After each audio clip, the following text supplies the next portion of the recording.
Ce modèle permettra de renforcer nos capacités, de donner une nouvelle épaisseur aux armées et à la jeunesse, de diffuser l'esprit de défense, d'endurcir l'esprit de résistance de la nation. Le service national va débuter à l'été 2026 et nous augmenterons progressivement les effectifs. 3000 jeunes seront choisis pour effectuer le service national à l'été 2026 et les promotions augmenteront progressivement pour atteindre 10 000 jeunes incorporés en 2030. L'ambition que je porte pour la France est d'atteindre 50 000 jeunes en 2035. Ceci sera à adapter en fonction de l'évolution de la menace. Les vraies voix Sud Radio. Et à la question du jour, instauration d'un service militaire volontaire, les jeunes sont-ils encore patriotes? Vous dites non à 86%, vous voulez réagir, le 0826 300 300. Et en tout, va faire réagir Éric Revel sur cette annonce du président de la République. Ouais, avec le ton qu'a employé le président de la République, j'avais envie de conclure, puisqu'il parle de 2035, en disant « Vous ferez cela en mémoire de moi ». Voilà. C'est ça. Il avait un peu le ton... On se croirait à la messe, ouais. là. Voilà. Alors, je trouve que c'est une bonne initiative. Moi, je vous le dis comme je le pense, parce que, bon, menace ou pas, le monde est dangereux de toute façon. Ça peut recréer un sentiment national. J'ai du mal à croire à ce chiffre, Philippe. 86% de nos jeunes ne se sentent pas... Non, c'est le sondage Sud Radio, qui n'est pas un sondage, hein, c'est la consultation sur Twitter. Hein. Mais je trouve que c'est une bonne initiative. J'ai toujours pensé, même si ça coûte extrêmement cher, que quand Jacques Chirac a supprimé le service militaire, c'était une énorme erreur. Pas parce qu'on est pro-militaire, ou c'est même pas ça le sujet. C'est que c'était un brassage des populations absolument incroyable. Ces jeunes se rencontraient, il y avait les 3 jours avant d'être incorporé, on choisissait son arme. Bon, moi je pense on passait son permis, on passait même d'autres diplômes. Hein. On pouvait être mécanicien, on pouvait son permis poids lourd, etc. Moi, je pense que c'est une bonne initiative d'Emmanuel Macron. Alors, je suis pas dupe non plus de la séquence politique, etc. Mais voilà, je trouve que ça peut permettre à la nation de nouveau, même si c'est embryonnaire, même si 3000, bon, c'est pas énorme, ils seront payés 800 € par mois. C'est ça. Mais sur ils seront blochis et nourris, logés. Hein. Bon, moi, écoutez, je trouve que, voilà, j'applaudis pas souvent Emmanuel Macron, mais je trouve que c'est une bonne mesure. Mickaël Sadoun, pardon. Moi, d'abord, je me permets de noter qu'il y a une certaine ironie à voir Emmanuel Macron faire la promotion du service militaire, alors qu'il était celui qui, au départ, avait restreint le budget des armées, quitte à se fâcher avec le général de Villiers, qui était d'ailleurs parti suite à son engueulade avec Emmanuel Macron. Ensuite, moi, j'ai déjà eu l'occasion de le dire, je trouve qu'il n'y a que des points positifs à ce service militaire. Ça correspond à un besoin de la nation, et ça correspond, je crois, aussi à un besoin de cette génération qui a besoin d'engagement, de sens, de collectif, d'un cadre, d'une autorité. Donc, je n'y vois que des points positifs. J'irai même plus loin, j'aimerais que ce service militaire soit obligatoire et non pas optionnel, puisque les intérêts du service militaire ne sont présents que dans la mesure où il est obligatoire, c'est-à-dire qu'on va avoir toute la nation qui est brassée dans le même endroit. Quand ça a été annoncé lundi, j'avais dit, moi je suis pour un service militaire obligatoire, je suis entièrement d'accord, et pour les garçons et les filles, pour les deux sexes, j'ai aucun problème là-dessus. Non, je crois que c'est une bonne nouvelle. Après, il faut voir l'application, il faut voir comment ça va se passer. Est-ce que les jeunes appelés, vous me permettrez de les appeler comme ça, ou les jeunes volontaires plutôt, ne vont pas être trop chronophages pour les équipes de l'armée qui sont déjà en effectif plutôt réduit? Parce qu'il faut savoir une chose, j'ai lu, la formation aura lieu en 1 mois. 1 mois, c'est extrêmement rapide. À l'époque où on faisait le service militaire, Éric Revel et moi-même l'avons fait, vous étiez trop jeune, Mickaël Sadoun.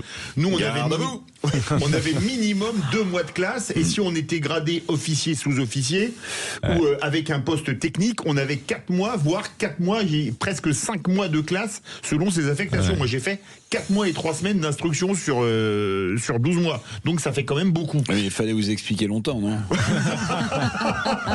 Donc, je trouve que 1 mois, c'est... Et pourtant, il comprend vite. Et je trouve que très bonne mémoire. Oui, 1 mois, c'est très rapide. Et je demande à voir. Mais sinon, entièrement d'accord, c'est une bonne chose. Puis il y avait des formations en amont. Moi, j'ai fait une PMS, une préparation militaire supérieure à Vincennes.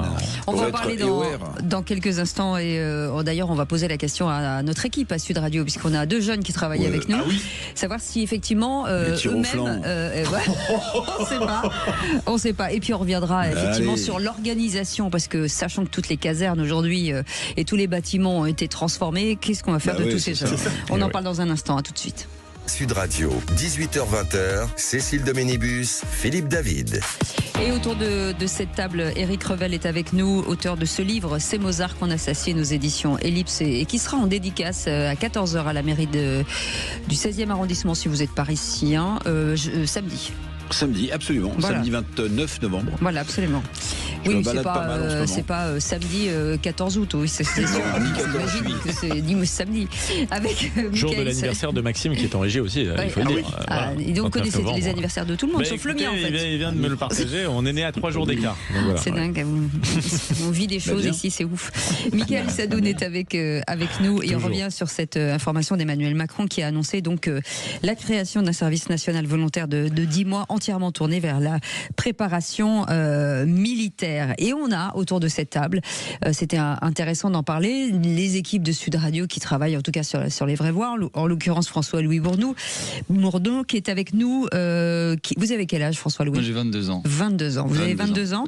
Et la question qu'on se posait, c'est est-ce que vous seriez prêt aujourd'hui à vous engager ? Eh ben, moi je trouve que c'est plutôt une idée assez bonne qu'a Emmanuel Macron et je serais pour un engagement à titre personnel. Si on me posait la question et si vous me posez la question, je répondrais oui.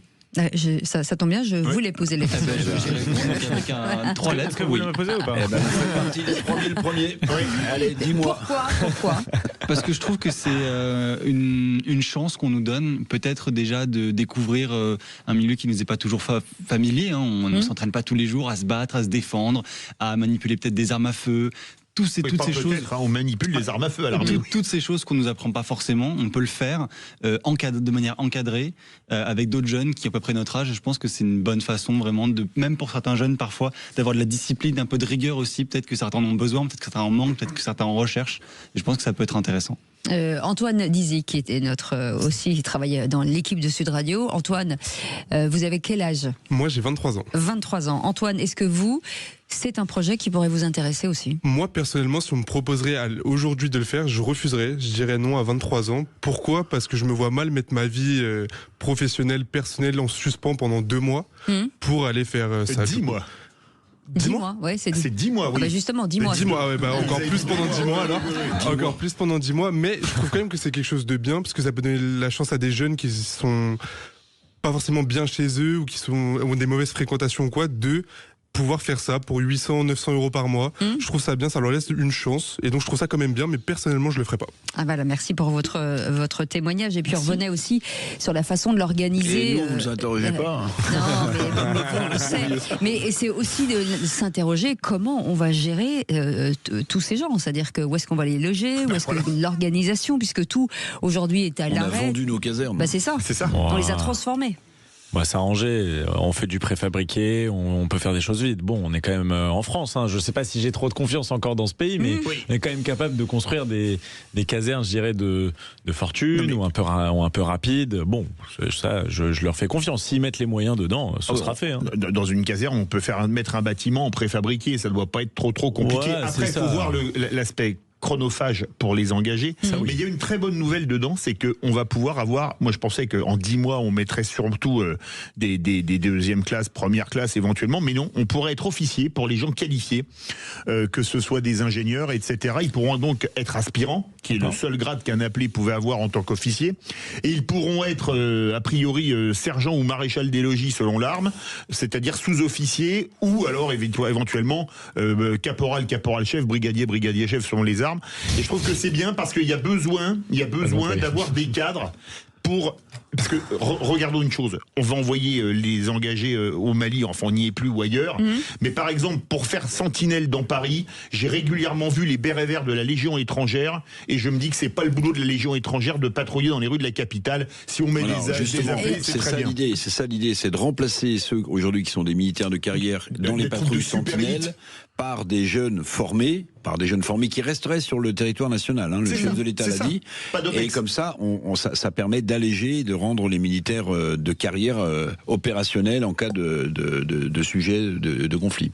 Messieurs, je vais vous faire réagir sur le tweet de Manon Aubry ce matin sur X qui a dit Emmanuel Macron veut mettre la jeunesse au pas avec le retour du service militaire. 10 mois de service payé moins que le SMIC. Le président n'a rien de mieux à offrir à la jeunesse que de se préparer à mourir pour ces guerres. Quel gâchis. Ma pauvre Manon Aubry, qu'est-ce que je vous dise Qu'est-ce que je peux dire en restant décontracté, correct, mettre la jeunesse au pas. Est-ce qu'on doit être choqué qu'effectivement ce soit moins payé que le SMIC ? Je vais vous dire une chose. Alors je vais quand même mettre un peu les points sur les i. Ces gens sont révoltés, parfois ils ont raison, quand on les traite de partis de l'étranger. Vous voyez ? Mais quand vous dites, on n'a pas besoin de se défendre, on met notre jeunesse au pas, vous voulez dire quoi ? Vous voulez dire que vous préférez l'extérieur à la nation française ? C'est ça que vous dites dans votre tweet ? Moi, je trouve ça irresponsable. Voilà. Non, mais c'est sûr que toute expression de la souveraineté nationale est insupportable pour cette gauche. Bon, moi je pense qu'elle ne travaille pas pour l'intérêt des jeunes, qui sont pourtant pléthores dans l'électorat de LFI. Moi je pense que vraiment l'intérêt des jeunes, c'est pas, je dis pas ça en l'air, je dis ça parce que je me prévaux souvent de ça, je suis intervenant dans le supérieur. Donc je les côtoie, les jeunes qui ont entre 18 et 25 ans, ça leur ferait, je vous assure, beaucoup de bien que de se soumettre un petit peu à une autorité qui n'est pas malveillante, qui est très certainement dur, mais qui n'est pas malveillant. C'est un travail surtout, c'est pas un travail, c'est un engagement. C'est un engagement, c'est bien sûr, c'est un lien avec la patrie, c'est autre chose. Et puis surtout, rappelons que c'est moins que le SMIC, mais c'est logé, blanchi, nourri. Donc ça vous fait quand même une augmentation de salaire. Parce que c'est sûr que quand vous êtes deuxième classe ou caporal, vous êtes chef de chambre, vous êtes à 6-7 dans la chambre, il n'y a pas une grande intimité.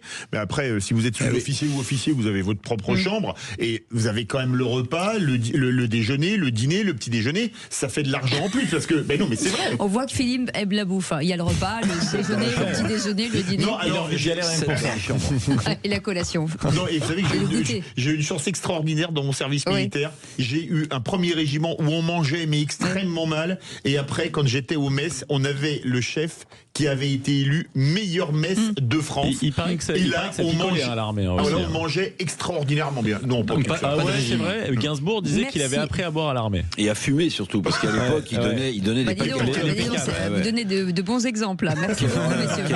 Allez, tout de suite, on n'y croit pas.